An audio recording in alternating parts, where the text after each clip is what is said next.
Happy Monday. How you doing today? This is Dave with Spur IT Systems, Adam with AMS Computers. How's everybody doing today?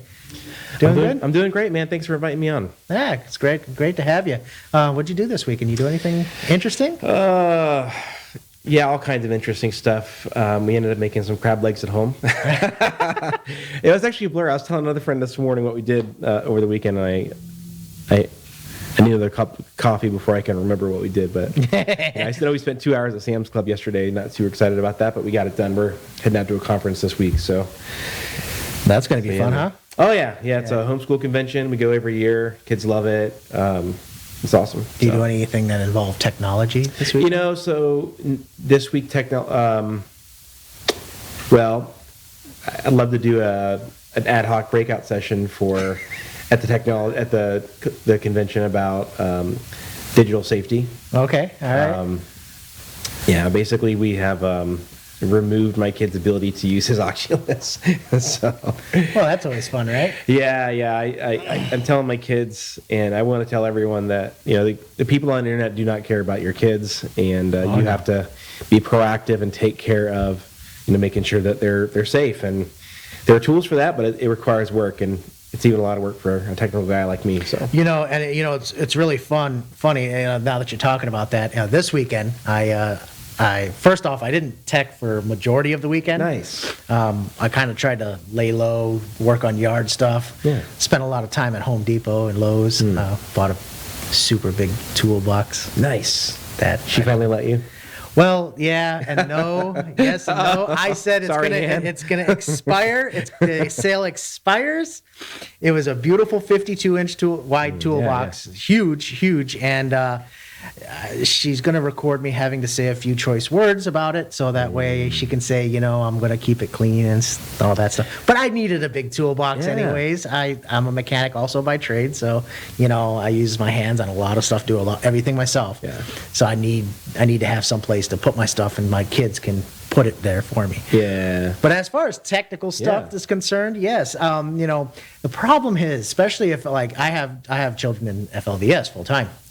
And they, you have other children. So the big thing about Zoom that bothers me, especially if they allow school systems, for instance, to utilize their services, the ability to screen share, okay, and allow somebody else to take over your screen. That is something that I really that should be blocked. Okay, I really. Why do you say that?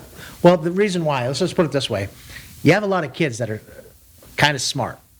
They've already maybe circumvented some of their parents' stuff. Oh, do tell. And no tools or ways to try to get around services that are, that you're trying to implement.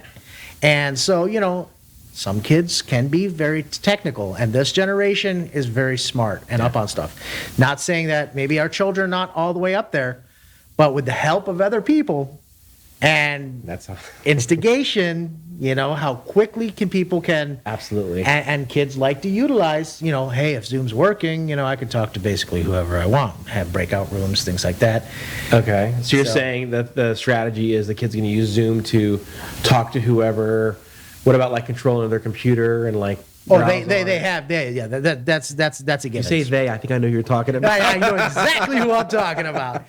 So and it's funny is like some of my implementations to stop services from running had been bypassed on one particular computer to, even though the internet was fully shut down, for some reason Zoom was able to bypass and still continue to work. So it took care of that problem. But again, it's like, what are these kids learning and knowing and doing, Well, all right. And how smart, it doesn't have to necessarily be your children, okay? But it takes also takes the right mind and then connecting to the right people. Yeah, I love the troubleshooting and the exploratory mindset of that. But yeah, it is a pain in the butt to keep track of. Oh yes, very. So do you remember in high school where they had this you had the library checkout system? You could check the whole county. Yeah. But it was all text. So I was able to use that to log on to Hotmail back in like 9th grade and read my Hotmails, from Hotmail, right? All text-based. It was amazing. Yeah. So, and of course, another kid from school showed me that. So, yeah, when these kids collaborate, that's the power of collaboration. So, we have been pretty busy with, tech information, tech news. Big happening. news this week, yep. A lot of big news coming out. June 5th, Apple's going to be doing their WWDC. The Worldwide Developer Conference. So that's going to be going on. And so we're going to be hearing some stuff coming out of Apple. Right. And as it happens, as it gets closer, we start hearing more and more stuff happening. Okay. Can you explain what the WWDC, the Worldwide Developer Conference, is to some folks that may not follow as closely as we do? Worldwide Developer Conference is the software side of Apple. So it's basically where they get all the developers and the people that make your apps, and they're like, hey, look, this is a new software operating system that we're going to be releasing. These are the new features of the software, and these are basically new developer kits that we're going to give out to the development community to develop better, more intriguing, more immersive applications for the hardware. Right. So this is the software side, and a lot of times as new software comes out, that software is designed for a particular piece of hardware. So a lot of times you'll see kind of like a little bit of information about new hardware possibly coming out as well. Rumors and stuff. Yeah, right. You'll have rumors, or they will release. They're known to release one or two, new hardwares that may be being implemented. They'll usually take this time to say, hey, this is what's coming out.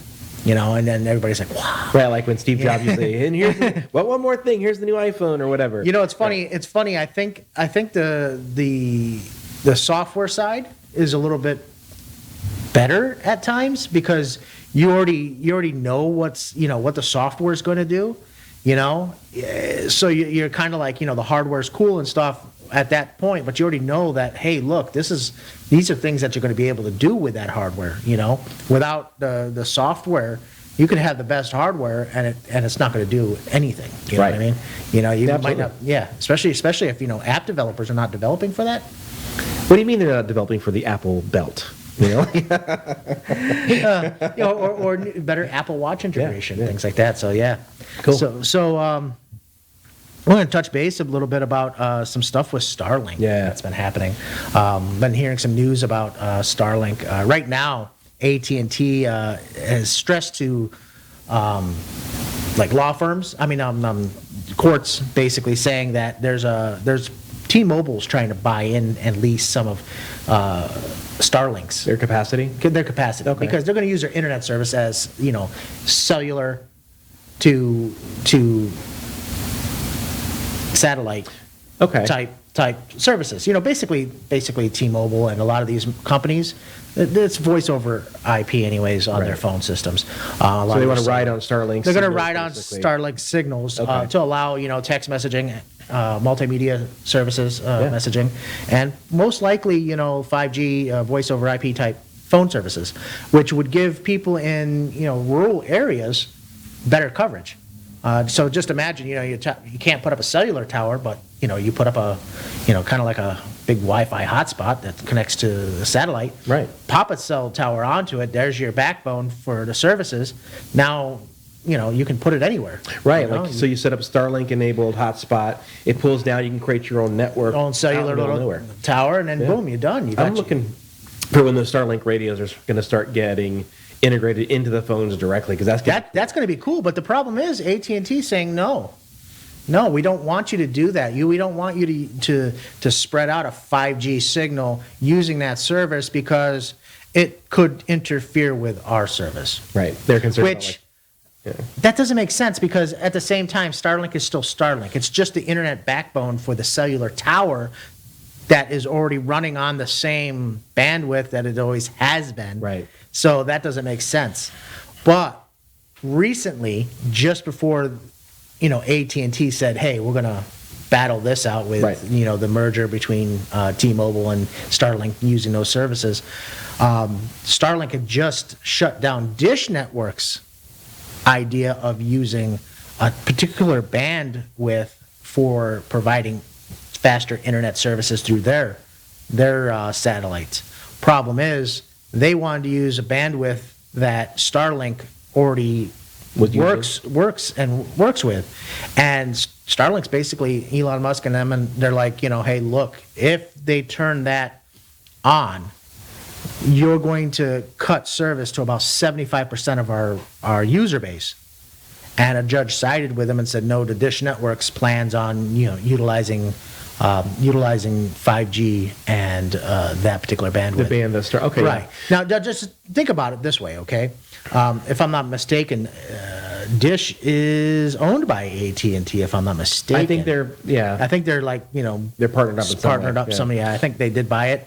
Problem is, Dish doesn't really probably doesn't have the bandwidth, and we already know it doesn't have the bandwidth to be able to run that amount of data. Absolutely. So I think people at home need to understand that when you think about Dish satellites, they're geostationary for the most part, and that means that they're very far away compared to what Starlink is. Starlink is way, way closer. It's in like a low Earth orbit. Mm-hmm. You can almost see the satellites, although you probably...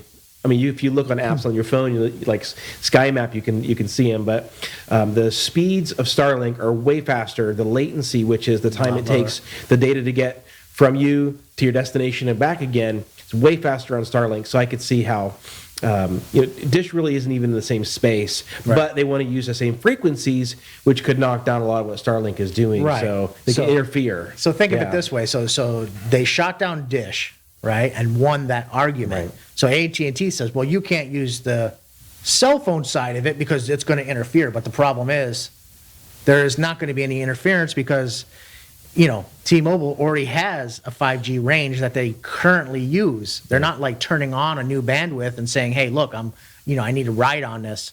No. So I think that's just, them kind of, tit for tat type thing, Right. A little protectionism. Maybe. Yeah, I get that. So, when you're big like AT&T, you can spend money in the courts. Well, you know what? At the beginning, there was supposed to be a merger between AT&T and T-Mobile that fell through. That's what ended up causing T-Mobile to get a huge injection of cash to build out their network to begin with, and that's why they ended up growing as big as they did. Yeah, they sucked up Sprint too. They sucked them up. Oh, and Mint Mobile. Oh, they pulled Mint too. Yeah, they pulled in Mint. They're like Ryan Reynolds. He's really cool. Let's buy it. Let's give the guy $1.5 billion. I was like, dude, it's like nobody ever heard or used the service, but and it's interesting too that a lot of these cell carriers, they're really just. You've got your big carriers, and then you have your resellers. I believe they call them MVNOs. MVNOs, yeah. And they just resell like on Verizon, AT&T, or T-Mobile's network. They buy a batch of service, like at a wholesale price from T-Mobile or whoever provider they want to go with, and then they just it's white box, rebrand it. I'm a new cell service provider. No, you're not. Yeah. You're just Spectrum trying to use T-Mobile's towers or somebody else's towers. I love the idea of MVNOs because, especially when we were traveling full-time in our RV, we were able to buy services through these MVNOs, which really saved us a bundle, and they were able to work deals so we couldn't get to your main carrier. Well, not just that, is like if you're in an area that doesn't have services through T-Mobile as well as Verizon or AT&T, then you're able to get better coverage. Yeah. Especially for you if you're trying to get connected to the internet. You're trying to get. It's pretty important. You're in an RV and you're trying to connect to like a mobile 5G hotspot or something. Yeah. If the towers are not there, nothing you can do about it. All you can do is change your SIM card. Yeah. That's why Starlink was such a game changer for that group. But it is expensive. We were spending probably a couple $100 a month in hotspot services, and then we had antennas and the different things to make it work. But a lot of our friends have gone to Starlink, and then they've just, the ones that are still traveling, that is, and they've just kept one backup, hotspot. So anyway, yeah. So we have some interesting news also coming out of Apple.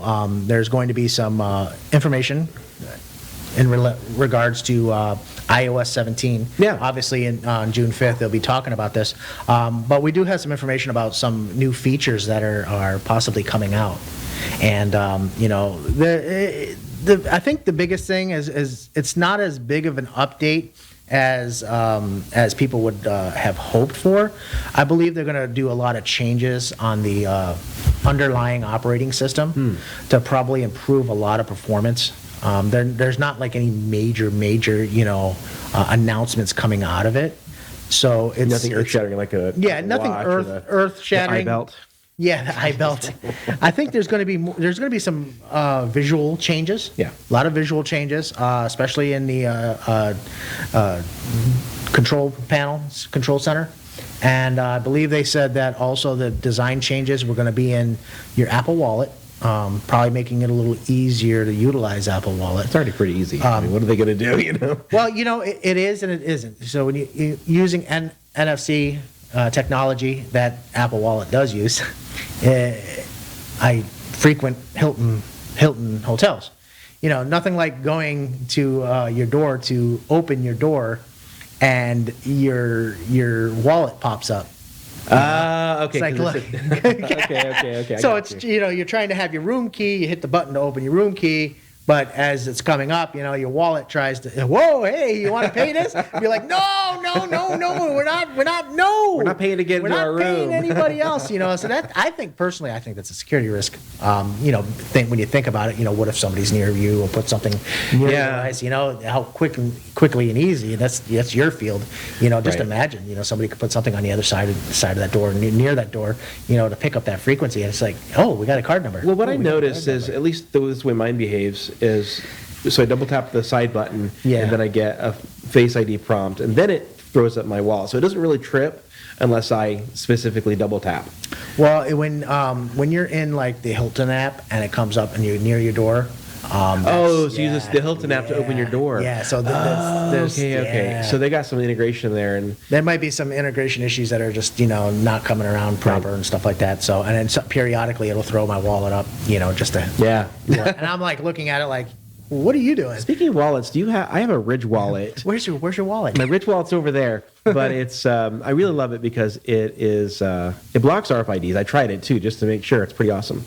So, do you have a standard wallet, or you have something like that? I still got my standard wallet, and I got a wallet. Hey, what are you gonna do? Yeah, it is. It is it's what it is. $100 wallet, so I get it. But sometimes, but does it hold enough cards? Come on. They're all in my Apple Wallet. So they're all see they are until they expire. Yeah, and then you're like paying for something. You're like, oh damn. So be ready. There's going to be some health app updates. Changes in the algorithm, and maybe help us larger people be able to lose weight faster, and try to understand that we do work 10 times harder than most people because we are 10 times heavier, so it takes more work. Who are you 10 times heavier than an infant, dude? Like, hey, come on. Come on. Look, I just want to see, instead of the 1,000 or 10,000 steps, by the time we do 10,000 steps, it was like 30,000. So don't play. Oh my God. So just for FYI, supported devices that are going to be on iOS 17 is going to go from the iPhone 8 and up, which is great. Yeah, there was a rumor they were gonna drop iPhone 8s and iPhone 6s. So and that's awesome because if you have a lot of times, like for instance for me, I try to pass down my older devices and upgrade your kids' devices with my older devices because gosh forbid we're not going to give them brand new phones and devices. No, we don't do that. No, we don't do that. we ain't Mr. Moneybucks here. Yeah. So going on. Apple did release a new update to iOS ahead of iOS 17. That was 16.5. Okay. That is available to download now. That was available on starting around May 19th. Okay. So, it's good to do your security updates. Yeah, right. So for the listeners at home, you should pretty much, when Apple throws an update, you should just pretty much install it. You can install it, wait a couple of days if you want to, but really, the way these bad guys are trying to exploit things, you need to install software updates as quickly as you can. And there is a danger, of course, you can break something if you install an update, but the danger is pretty minimal compared to the danger of having bad guys take over your stuff. So just be real cognizant of that. Make sure you update those as soon as you can. Yeah. So I'll do mine tonight, and then I'll roll it out to the rest of the family next couple of days. Well, if I jack up mine, I can roll back pretty easily. Right. If I jack up my wife's, it's a yeah. bad plan. I usually do mine first as well, and then what I'll do is, without her knowing, I start the update, and then I run away from her phone so she doesn't see me happening, and then and after a while it auto restarts, and then she's like, "What are you doing?" And I'm like, got to do what I got to do, Exactly. Do it and run. Yeah, so as part of my business, I do support my family members. So I only support my kids. He doesn't get paid for it. I don't get paid for my kids, my mom, my mother-in-law, my wife, of course, obviously, and my nieces and nephews. I give them all free support. Keep going. I don't give anybody else free support. But what I do is I have my agent installed on their machine, so it automatically updates them, and they get a nice little pop-up. Hey, Spark Systems is going to restart your computer to patch us. I really enjoy that. Anyway, that sounds like somebody's got a power trip. I don't have a power trip. I don't care. Listen, I am too busy to jump on their computer, see what they're doing. All I care about is I just want to make sure the stuff is patched, because if we're not proactive, it causes us more problems in the future. Oh, right? exactly. All the time. So, just for now that we're on the subject of Apple so much, kind of give you an idea. I don't know if you guys are aware, but Apple makes it very difficult for us to repair our devices. And that's what I do. I do a lot of repairs, computer repairs and hardware and support. And just for FYI, if somebody goes to a cell phone company and has their screen changed, if you wanted to use aftermarket parts, just like you can use aftermarket parts to fix your vehicle, brakes, things like that, your car doesn't tell you, hey, you put a different set of brake pads that come than what the factory recommends. We are gonna not stop your vehicle today. Doesn't work that way. Right, exactly. So Apple, on the other hand, will tell you, hey, you put a different screen in me, and it's not an Apple original device, and it'll throw warnings, even as small as your battery.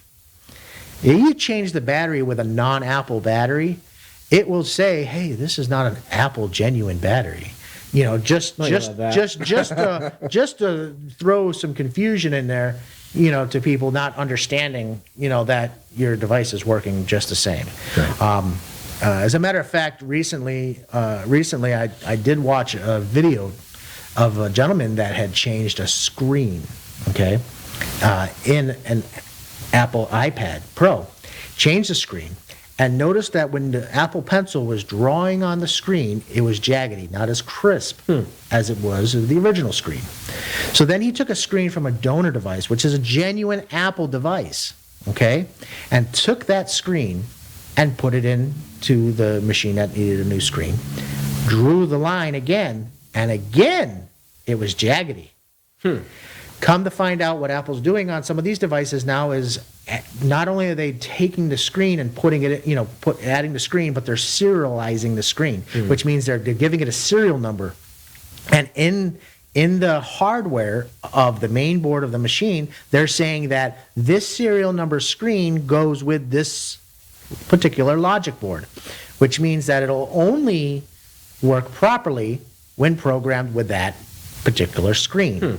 Which means that the gentleman then took the chip and desoldered it from the screen's ribbon and from its control panel on the back, and resoldered it to the replacement screen, and was able to get the perfect Interesting. line. Very, very interesting. Very sneaky. Not very friendly. And France, for instance, is fighting this. They're fighting this for the repair centers. They're fighting it for end users to say, hey, look, we should be allowed to change our devices, screens. We should be able to fix our own hardware.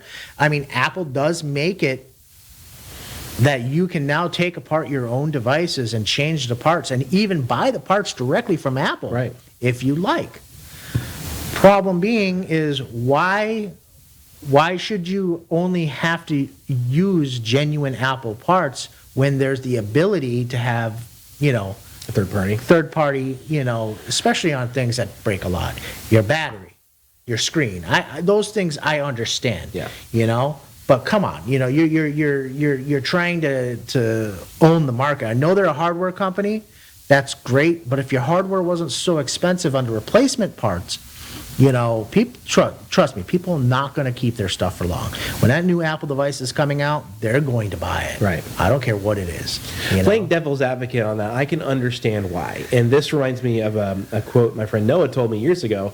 He said, when you have an Android and you have a crash, it crashes and you get some kind of error message and then it closes. Apple is just like, oh, let me just close that for you because there's some kind of a problem. So Apple's big on user experience. So I can totally understand. Right. Now, I don't appreciate protectionism. I don't appreciate people when you can't control how you repair your device, and this even goes into like John Deere tractors with other computer equipment. Who really owns the thing at the end of the day, right? Are you leasing it? Are you renting it? Do you actually own it? So I know that the federal government has a bunch of laws around right to repair, which sort of feeds in that. Let's like what France is doing here. They're saying, hey, we're gonna prohibit Apple from blocking you from repairing your own devices pretty much fully, which I can appreciate. Right. I mean, it makes sense. But again, the same thing happened in vehicles back in the day. Yeah. You know, where you weren't allowed to change your oil, and then all of a sudden, you know, they took that away, and it's happening with computer systems in vehicles. Yeah. You know, same situations starting to arise again. You know, just because there's a computer in there, just because that doesn't mean that you can't fix it yourself. Right. You know what I mean? Yeah. You know, there's still guidelines and stuff. We greatly understand, but if a replacement part falls within the same parameters and tests out fine and does what it's supposed to do, why not change it with that part? I get both sides of it being a business owner. Oh, yeah. So talk to me about this new scam coming up with AI. Oh, yes. New AI scan on using your phone. You know, it's funny. I received 3 phone calls this weekend onto my voicemail at the store saying that somebody that works there is in the Pasco County Jail. But the scary part was it was his voice. Really? Yes. And this just happened after I had already put this in here. Do you have the audio for that? Yes, Man, I have the audio. play. I have the audio, and it's very interesting that it's almost as if that voice was recorded during a phone conversation with an employee on the phone. You know what I mean? Yeah. And because all 3 times it was the exact same recording. If you picked up a phone from somewhere and tried to make a phone call, a collect call or anything like that, your voice and the way you're toned, everything is not going to sound the same. Right. 3 times in a row. But this is what happened. Holy smokes. Yeah. So right now he's over at Land O'Lakes Detention Center. Even though he was on Discord all weekend playing with his friends, we're trying to still figure out how that happened. So. Interesting though. Interesting. So what this scam can do is, because of all the tools and apps that are out there today, it's very easy to take a snippet of somebody's voice, okay, and then run it through some of these AI generators, and then utilizing this to facilitate a phishing scam over a phone call. Yeah. So we can use voice over IP systems to act like your phone. We can make a phone call directly from a number that represents your phone number. Your phone is going to automatically see the phone number and link it to your loved one. Your contact, right. Your contact automatically, because it doesn't know any better. Right. And then that phone voice on the other end is not going to be, it's going to be the sound of your loved one.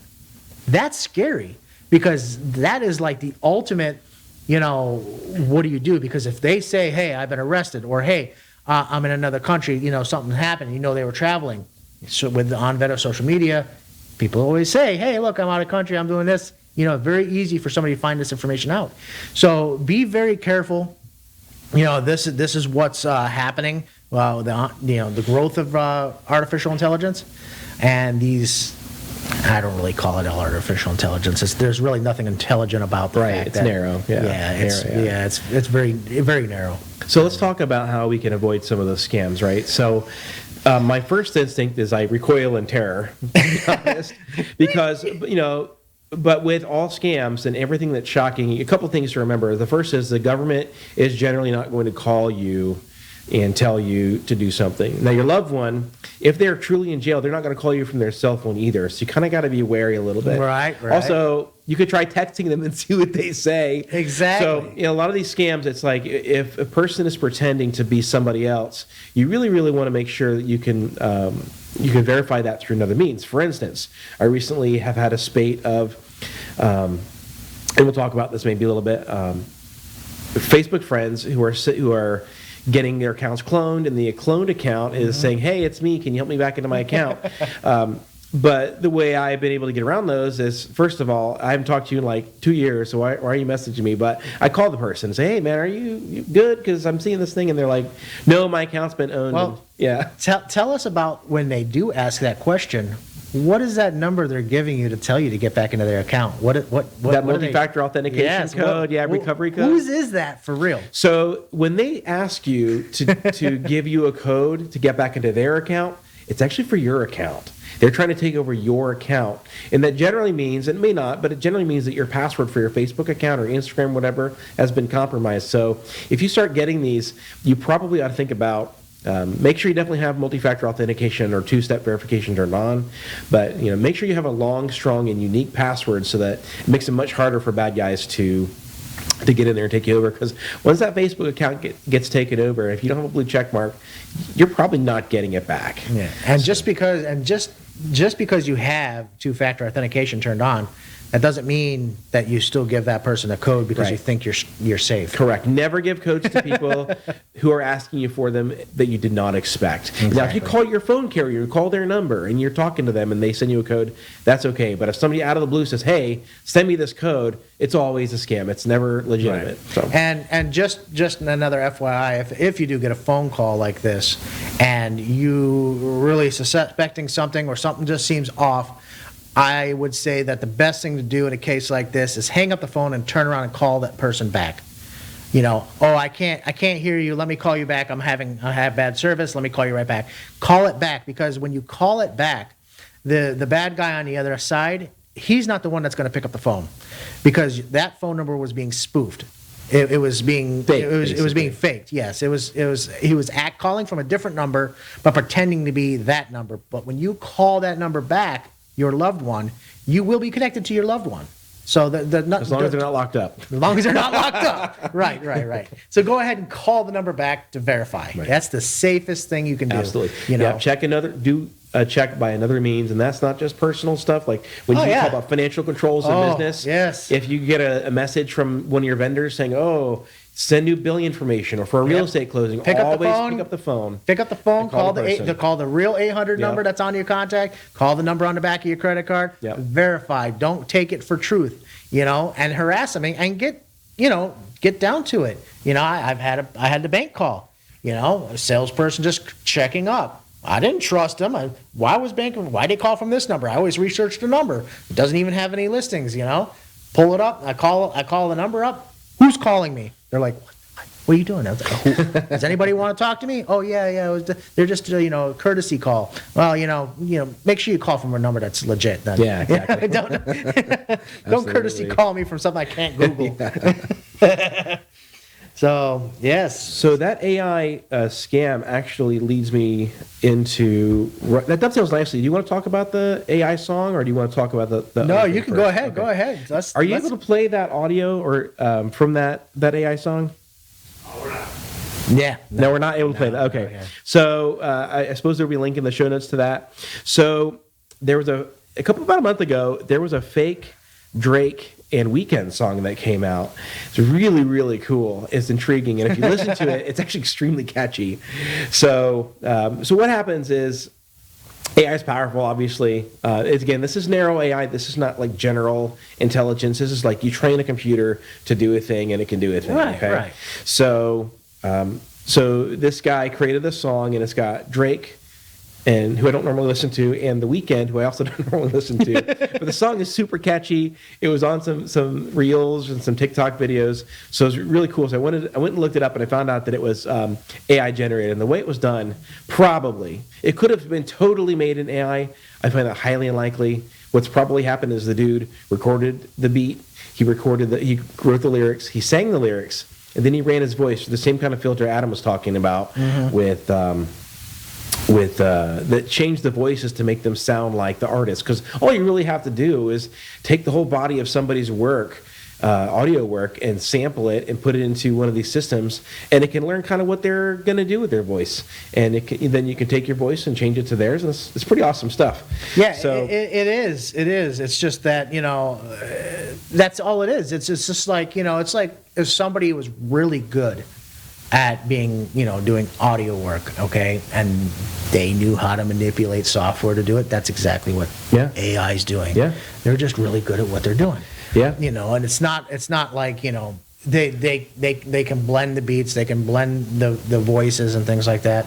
If you have somebody who's really good at their job, they're going to be able to do stuff like that. Yeah, maybe not to a certain caliber and stuff, or right within, the exact millisecond before vocal changes, right. But that's given. That's a computer. Yeah. But again, that's we start talking about AI, and everything's AI, everything, right. and truth be told, it was all here to begin with. Yeah. It's just in a different manner. Yeah, it was called software. Yeah. So this raises some questions though. Is that really art? Because there was another article I had that that was a photographer in a contest, international contest for Sony. He won first place, and his photos were all AI generated. And then he just wanted to basically make a statement and say, just to bring it to light. And he offered to give the prize to some charity or something like that. But it's really interesting. You should go look that up. I don't have the guy's name. He's some German guy. And Sony did not like that. The judges felt kind of mad about being duped about what this was. But there's a few different places. There's one associated with ChatGPT, or OpenAI, I should say. And I can't remember the name. I think it's Dolly. And then there's another one called Midjourney, which I tried to sign up for this weekend. That was kind of techie. I didn't feel like paying the money, but Midjourney is super cool because you can make, with prompts, just like ChatGPT, you can make some really neat AI images. So you got to pay money. It's like with Dolly, you buy credits, and I think with with Midjourney, you end up paying $15 a month or something like that. You get a pretty good amount of AI images. It's pretty neat stuff. But I just wonder, is that really art? And also, well, Universal Music, who owns apparently some rights to Drake and maybe The Weeknd, they were not happy about this song that came out because they don't get anything from it. Right now, this guy didn't probably make too much money from it. Maybe he made money from Reels, but probably not though, because he's a ghostwriter basically. That's his name, Ghostwriter 977. He couldn't really make money on it, but it's interesting. Where does your agency, when it comes to this stuff, stop, right? Because if they can use your voice, they could use your face, they can do all kinds of different things and put something out and make money, maybe even quick before it gets stamped out. And you can't do much about it. It's funny. It's the same thing with this artwork, AI generated artwork, right. And then people trying to resell it, using somebody else's drawing and then manipulating it to, and same with music, right? If it's not, totally original, maybe you can just sing a couple chords yourself and tell it to make you sound better, right? Yeah. Or something like that, and try to make auto-tune, right? Yeah. Make it as original. I mean, it's ChatGPT, for instance. You don't have to take that many lines to say, "Hey, turn this into a song." But hold on. So first course. Go look this up. In fact, I encourage you to go sign up for ChatGPT's public beta. It's super cool. But I found a video this week or something. It was a guy who had taken ChatGPT and said, "Hey, make me a song about horses, but do it in the style of Creed." The band Creed. So they made a really cool music video over it. I mean, it was a little bit goofy, but it was super funny. I encourage you to go out there and ask ChatGPT to do different stuff, like write me a haiku about bacon. Or whatever. Just something funny. I mean, that kind of stuff is really cool, and we should experiment with it. Yes. Yeah. But don't take other people's, work and start, mashing it up and then trying to call it such. Because now we start, this is where, I think that AI or these softwares, for instance, we've got presidential elections coming up, things like that. These kinds of things are going to be manipulative, and it shouldn't be. It shouldn't be like that. Yeah. You take a good thing and turn it bad. And then next thing you know, you got regulations and everybody starts getting involved, governments, things like that. Right. It gets to the point where, we can't, it's like, you know what? Come on, people, stop. We can't have anything, we can't have any fun. We can't have anything nice anymore. Everybody wants to use it for the bad and never use it for what it can be used for. Yeah, speaking of the feds, I have another article here that I wanted to talk about. So it was about a hearing with OpenAI's founder, Sam Altman. So he appeared in a Senate hearing last week about regulating it. Was he really there, though? He was. Oh, that's a great question. Was he? I'm pretty sure. I'm pretty sure he was there. Did AI not generate this hearing? But look at this guy's face. So the problem, I'm not. He kind of looks like he should be a farmer. He's a rich dude. Farmer out west. Put a John Deere hat on him? No. But no. No. What I don't like is I don't like how cozy the hearing was, and that's what this article was about. So one of the things that it seems like big companies, when they go big, they like to regulate right after they've done all their stuff, so they can. I feel like it's a little bit protectionist, to keep other little guys out of it. So I'm not in love with that. I read the article. I haven't watched in the video from the hearing because I'm not trying to go to sleep. But they were talking about licensing and how they could do some different things. But it seems like the big companies are all saying, we got to be careful. But it's really tough when, like, for me to look at it genuinely after you've made all this money, you've done these big things, and then you want to go make it hard for the next guy. So not in love with that. I'm not in love with people trying to use the coercive power of the government to protect their business. It's here, let's, these are the rules we should go by, even though they might be outside of where we really should be doing, and because of the age of Congress and the unknowingness of Congress and not understanding. I don't think they reach out to and I really think at these points they should reach out to third parties, right? And be like, hey, is this what this guy's saying for real? Because he obviously has interest in having it as lax as possible. Because look who grabs a big portion of OpenAI and is using it. It's Microsoft. Yeah. And that, it's like, you open up Edge and next thing you know, they want to, the one thing that was the most annoying thing is like having the search bar. What I forgot what software that was, and it's a malware that constantly, put a search bar in your what are they called? They were the toolbars, right? There's one launch, a few other ones, that come to my mind. How many times did you get work? And I haven't been in the residential space in a long time, but how many times did you go to a customer and they, no joke, have 7 or 8 toolbars at the top of their IE browser? That's a lot of extensions and stuff like that. But a funny thing is like, for instance, now lately you open up Edge gets an update, and next thing you know, they stick a one launch bar style right in the middle of your desktop. Now they do ask if you want to keep it there or not. Oh, I haven't seen that. Yeah. Well, because on a lot of the managed stuff, you don't see it, and a lot of stuff is not there. But what they're doing to normal people and even residential and stuff like that, or even business that don't set it up properly. Well, right.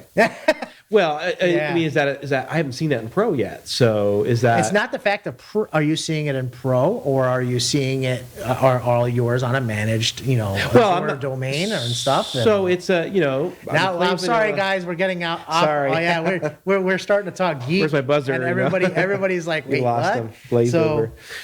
Basically, there's a residential. There's like you have Windows 10 or 11, you have the regular standard, and you have a Windows 10. Or 11 Pro, okay, and that could still be a residential type setup, but then you have like a managed setup where you're tied to like an Office 365 account or a domain controller in a business on a server, in which it's managed by an administrator, and that administrator puts in rules and regulations and what can be seen, what can't be seen, and of course Microsoft, in their infinite wisdom, is not going to push so much of the CRUDs type stuff that admins would not want to see. So they're kind of like, hey, they stay away from that realm. They wouldn't push something like this onto a desktop of a business user who's using a managed service, because that would just be wrong. Right. And I would be upset right off the bat, especially, you too. Yeah. You're trying to keep them from, self-harm. And here you're putting on something that's going to show them whatever they want, all the ads they want. And obviously Microsoft doesn't manage those ads properly. Neither does Google. Yeah. And that's where you get issues. Yeah. And, less is best. I'm with you. There are some things that I run when I first start up a Windows 10 Pro system or 11 Pro that strips out some of the silly things like I turn off the Cortana button, because Cortana is really just data collection more than anything.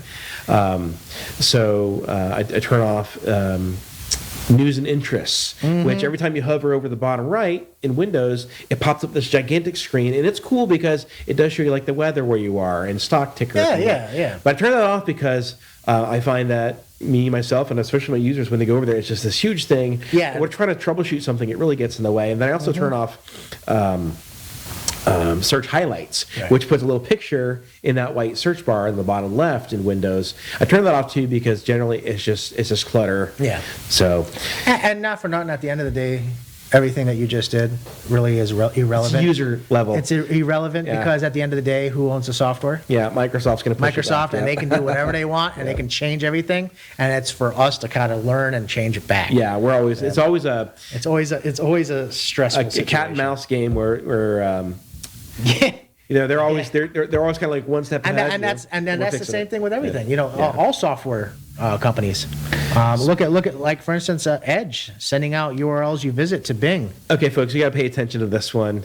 So this is a feature that's turned on, and you got to look in the show notes for this. It's turned on by default in Microsoft Edge.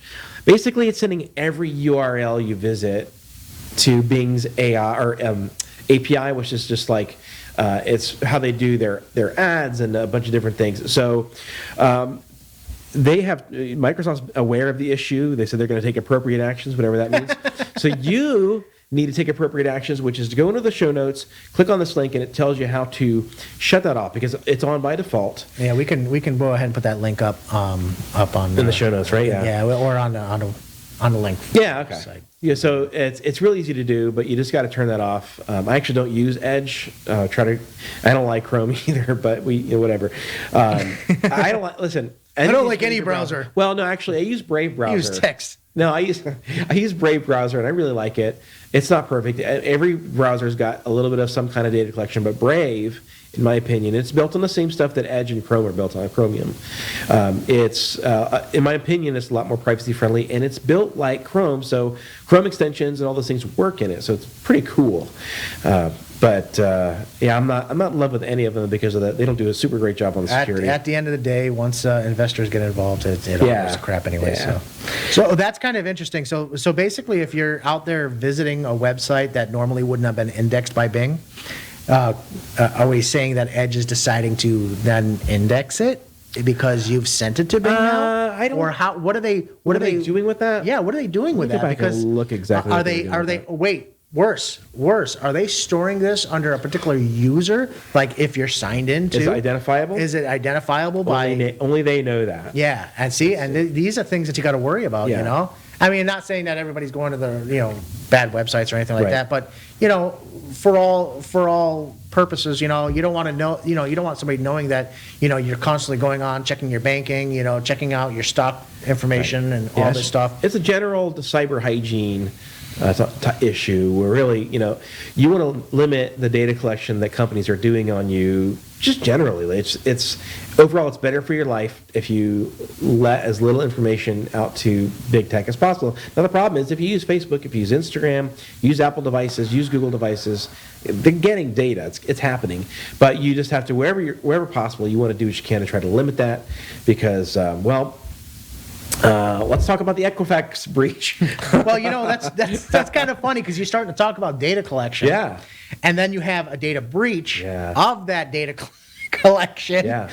And then there's a settlement of that said data breach. And then they send out all these checks and they bounce. Well, let me rewind you all the way back. So 2017, Equifax had a massive breach. Like they lost or bad guys were able to get 150-ish million records, which was, we're talking about your full like credit file, your social, addresses, like all kinds of stuff. Ooh. So they lost all this information in 2017. Of course, they were slapped big by the feds, but then a class action lawsuit was filed.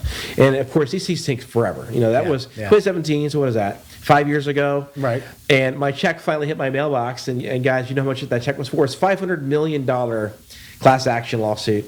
And my check was $5.21. Yes. Like you have $5.21 worth of damage that if they really wanted to, that is going to be a lot more damage than $5. Yeah. So there's not a whole lot you can do about that, because if you use any credit at all, your stuff's going to be out there at Equifax, TransUnion, and Experian. So the best thing you can do there is I see a future where everybody's really going to want credit monitoring.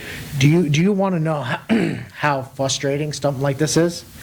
I had this happen to me. Okay, somebody tried to open up a Wells Fargo credit card in my name, and obviously all I had was a vehicle note under them and paying off my vehicle. And so when I see that I all of a sudden have a checking account and a debit card being mailed to Massachusetts or Vermont or somewhere in one of those crazy states, you know how frustrating it is to know the exact address, to call, like for instance, the apartment complex that the address that's going to. Obviously, somebody has a mailbox there. Right. Okay, and to try to speak to somebody about this situation, and then call the police up there, file a report, and nothing gets done. And the bad actors, because obviously somebody has to be there to physically collect the debit card. Right. Okay? And it's going to an apartment, which is going to be in a lockbox, which is going to be held by keys. It's so simple to get the person, yet there's so much red tape in fixing that situation. Yeah, it's really tough. And it's very bad. Obviously I was able to circumvent, because as I was watching this person do what they were doing, I was able to get ahead and do, because I'm on the internet all the time, so I'm just like changing everything back and doing everything. So by the time it gets done, 2 years later and everything's locked down and they can't get in anything, they're like, they give up. Yeah. Now they see this profile might not be good anymore, so they, the bad guys just let it go. Right. Big deal. But because it's part of a database, somewhere along the line, somebody's going to snatch it back up somewhere and try to play games again. So it's going to be a very frustrating situation. Yeah, I think that worth more than $5, I will tell you. Thanks. You should have worth more than $5 worth of work. Man, I got like probably 800 credit score. I hope it's worth more than $5. But it's crazy. I think, and I'm not a fan of Norton, but they do have that LifeLock product that they snatched up. Oh, yeah. It's like $250 a year. Pretty cool. I'm not sure if I'm ready to spring for it yet, but some kind of product like that where it hooks into the credit union. You basically freeze the credit, and then you're doing monitoring. That's all you can really do. You can do a lot of that stuff yourself. Right through the bank, right? Yeah, well, no, you can go directly. As a matter of fact, because of the situation with Equifax, you can go directly in there and say, look, I want my service. And they'll give it to you.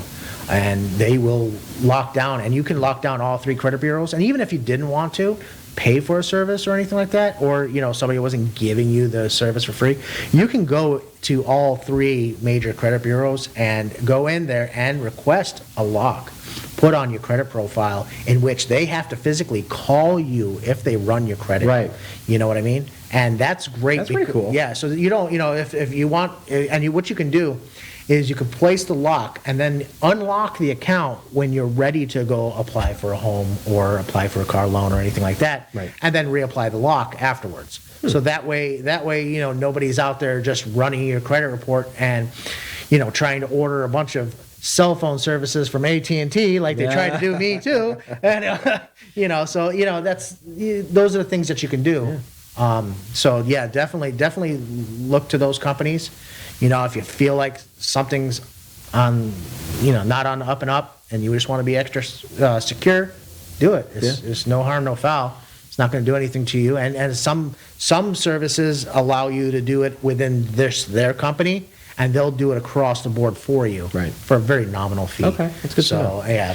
Yeah, LifeLock has fabulous marketing, which is why their service costs so much. Well, I think that it's not just the marketing, but they also throw some insurance on there. Yeah, I've seen that. Yeah, one of my customers has that. And kind of gone through that. Yeah, it's probably all outsourced. I'm sure. Yeah, they probably give your whole credit profile to somebody out in China, and they send it out there. Could you guys go ahead and fix this for me? Yes, no problem. 5 more cards for me. You see a future where this personal information like that is just sort of out there in the public? I mean, it's already, so if there's 350 million or 380 million U.S. Residents, at least 150 million have their data out there just from Equifax, right? And now some of them have passed away. T-Mobile? T-Mobile, don't remind me. A couple times? Yeah, but... we just can't stop? Yeah, but there's some, positively though, it's, one last thing. We have 1 minute and 40 here left over. So, back on the Facebook scams, really important. It's a controversial setting, but I think it might be worth it to a lot of people so when these bad guys clone your Facebook account, they're basically just taking your picture, copying your name, and then they can see your friends list, because your friends list by default on Facebook is public. Yeah. And there's a good reason for that. If we're friends, but then we have another friend, and you know him, and you see that I'm a friend, you can connect with him, and that's really nice. Yeah. However, any bad guy can go and say, all right, now I got David's picture, I created an account, and here's his friends list, and let me go start hitting them up and seeing who I can trick into taking over their account. Taking over the account, yeah. Right, exactly. So in Facebook, and this should be in the show notes too, there's a setting to turn your friends list to private. If you go find me on Facebook, you're going to see mine is set to private for that very reason. And I'm also checkmark verified, and not as Flex, but because if I do get mine taken over for some reason, you can get it back pretty quickly. So that helps with meta business and everything else too. Well, on top of that too, like that you just talked about meta business too, if you have a business profile, also make sure that you have more than one admin on there. Yeah. A spouse, significant other, or obviously business partner, something like that. Partner, add them to the business account, because if your profile gets taken over, at least you have another admin. That admin can, once you create a new account, can re-add you back, and you don't lose control of everything. And that goes for Google listings, Facebook business pages, or any other kind of administrative stuff that you have out there. Right on. So be safe out there, guys. Yeah, looks like that's it.